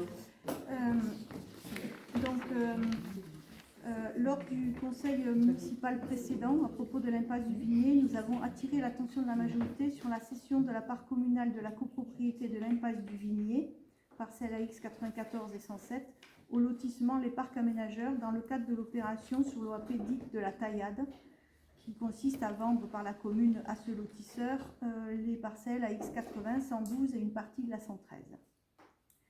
En effet, le lotisseur n'a nul besoin de cette impasse, puisque la desserte de son projet est prévenue par l'avenue de la Taillade, et cela lui donnerait un avantage indu sur l'OAP dite du Grand Vignier à venir, puisqu'il deviendrait copropriétaire dans la zone de l'OAP et serait donc en situation de pouvoir bloquer le projet pour un autre lotisseur, puisqu'il faudrait son accord pour la vente de l'impasse au nouveau lotisseur. Renseignement pris, j'ai appelé la notaire qui a... On le sait. Ben oui. Plus qu'appelé, c'est harcelé. Je ne pense pas. Il me En semble fait, qu'il n'y a pas de débat. quand on est sorti, Pas de il n'y a pas de débat, débat. Bon, bref, il apparaît que l'impasse du Vignier est en indivision forcée et que sa cession est faite par défaut avec la vente de la parcelle à X80. Mais une indivision forcée, ça correspond au fait qu'on est obligé d'utiliser ce lieu-là pour accéder à son appartement si c'est un couloir et à sa maison si c'est un chemin. Donc en l'occurrence, le lotisseur n'est pas obligé de passer par là, même en fait aucun habitant ne passera par là puisque l'avenue de la Taillade, c'est l'accès qui est défini pour le projet et qu'il n'y a pas de sortie voiture qui est prévue vers ce chemin. Donc ce qu'on comprend, c'est qu'il est possible, par défaut, c'est effectivement automatiquement attribué au nouveau propriétaire, mais il est possible de réexaminer cette association automatique au vu de la situation réelle du lotissement des parcs aménageurs. Ceci passe par une volonté politique de la mairie de le faire et nous renouvelons notre alerte et appelons la majorité à faire étudier plus précisément la situation sur la zone afin de ne pas complexifier un peu plus encore le potentiel d'aménagement de l'OAP dit du Grand Vignier. La situation y est déjà particulièrement complexe. L'OAP risque de ne jamais se faire et un aménagement de cette dent creuse sur la commune est déjà peu probable. N'y ajoutons pas, par une décision au cours de ce mandat, une difficulté supplémentaire. Ce serait contraire à l'intérêt collectif pour la commune. Autre point, notons que l'aménagement de l'impasse ne fait pas partie du projet de la Taillade, donc l'impasse ne sera pas améliorée par le lotisseur dans le cadre de son projet, contrairement à ce qui a été répondu au dernier conseil municipal. Par ailleurs, nous réitérons notre demande de disposer du plan exact de la zone que la commune va vendre aux promoteurs des parcs aménageurs. Pour cela, nous demandons à disposer du document de la promesse de vente qui a été signé entre la commune et les parcs aménageurs. Concernant l'interprétation que vous faites des obligations, nous avons évidemment des réponses de notre notaire qui confirment ces obligations. Donc la commune cédera la part communale de la copropriété d'un diviné à des parcs aménageurs, conformément à ses obligations. Mais on peut revoir ces obligations en revoyant cette liaison. Si, la notaire me l'a dit. Si vous êtes plus en capacité juridique que notre notaire, je veux bien que vous me donniez le conseil. Ah mais moi je veux bien, si vous voulez, je m'en occupe et je le fais pour la collectivité. La réponse de notre notaire et vous verrez qu'il y a une obligation. Elle est obligatoire, c'est vrai, mais on peut réétudier le besoin. Il faut pour cela lui demander ou prendre le conseil d'un avocat. C'est ce qu'elle m'a dit. Il n'y a pas d'intérêt à soulever un problème qui n'existe pas. Aujourd'hui, il n'y a pas de problème sur l'évolution future. L'aménageur n'aura pas d'intérêt particulier là-dessus. Il n'y a pas d'objet. Et nous n'allons pas passer notre temps à étudier des choses qui n'ont pas lieu d'être étudiées. Donc le plan, par ailleurs, vous avez demandé le plan de la zone. Le plan il a été diffusé au conseil municipal du 6 avril 2022. Non, on n'a jamais eu le schéma avec les surfaces. Ah non. Le schéma qui a été diffusé, c'est celui-là, on n'en a pas d'autre. Il n'y a pas les surfaces, il n'y a rien. C'est le schéma qu'on a. Il n'y a pas les surfaces de quoi? De la part du terrain de foot qui est cédé aux lotisseurs. Oui. Il faut qu'il y ait. C'est le schéma. C'est le schéma qui est fait par le géomètre. Pour l'instant, on n'a pas forcément. On n'a pas les comptes exacts. Oui, le géomètre, on n'a pas encore terminé son travail, tout à fait. Ouais. On sait quelle partie on va vendre quand même. Le géomètre, il marque juste ce qu'on veut vendre, j'imagine. Mais non, on va ignorer les différentes étapes pour faire un seul sujet immobilier, je suis désolée. Question suivante. Je pense qu'on les a traités. On va en 4. Ouais. Sur les allèges. Encore. On en a parlé.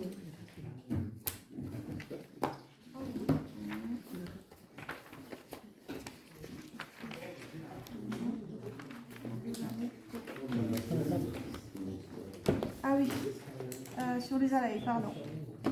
Au conseil municipal de décembre 2022, le montant des travaux pour les allées était de 1 085 2021, pardon. En décembre 2021, pardon, il y a une erreur. Le montant des travaux pour les allées était de 1 085 euros. Dans le DOB, il y avait 1 million de travaux prévus en 2023. Donc la question c'est quelle est la différence entre ce 1,5 et les 1 qui étaient précédemment, et quel est le montant réel de la subvention demandée au conseil départemental, et quel est le planning prévu pour les travaux et la date de démarrage des travaux. Pour vous répondre, l'opération des allées se réalisera principalement sur l'exercice 2023 et 2024. Le montant porté au DOB de 1 million est celui des crédits de 2023. Le montant mentionné dans le dossier de subvention et le montant total des travaux. La décision comporte une erreur dans la demande, donc le montant est bien de 632 000, donc je pense qu'il y a une erreur de frappe sur les 682 000. Le planning des travaux, donc les marchés ont été signés et notifiés mi-mai comme prévu. Le mois de préparation de chantier est actuellement en cours et le chantier devrait débuter mi-juin et qui sera précédé de sondages géotechniques début juin, donc je pense que ça démarre demain. Concernant ces budgets-là, ça veut dire que on n'a pas dans le DOB de vision pluriannuelle qui devrait faire partie du DOB. Donc ça veut... Oui, mais c'est pas normal puisqu'on a un engagement de 1,5 million et on voit apparaître dans le DOB uniquement le 1 million. Okay, donc, vous avez déjà répondu sur ça. Ben, c'est une obligation d'avoir un pluriannuel. Ok, on a terminé sur les questions. L'eau, combien préservons-la? Quand c'est qu'on repart la fuite, casser la place et René Loubet, s'il vous plaît. La fuite d'eau, place René Loubet, à côté des jeux. Il y a un moment qu'elle y est. Il y a au moins 3 semaines qu'elle y est. Vous pouvez faire le nécessaire après le service technique. Parce que c'est dommage, parce que ça coule. Et oui, c'est sûr. Mais en plus, on a normalement les relevés automatiques. Ici, comme ça, je dis quelque chose, ils le disent, mais ça ne fait pas du tout. Ok. Donc, si on a terminé, le prochain conseil sera le 10 juillet, donc c'est un lundi. On est obligé de décaler le jour, puisqu'il y a le 14 juillet. Donc, merci à tous. Bonne soirée. Du coup, je vais mettre dans la semaine, il y a un peu, quoi.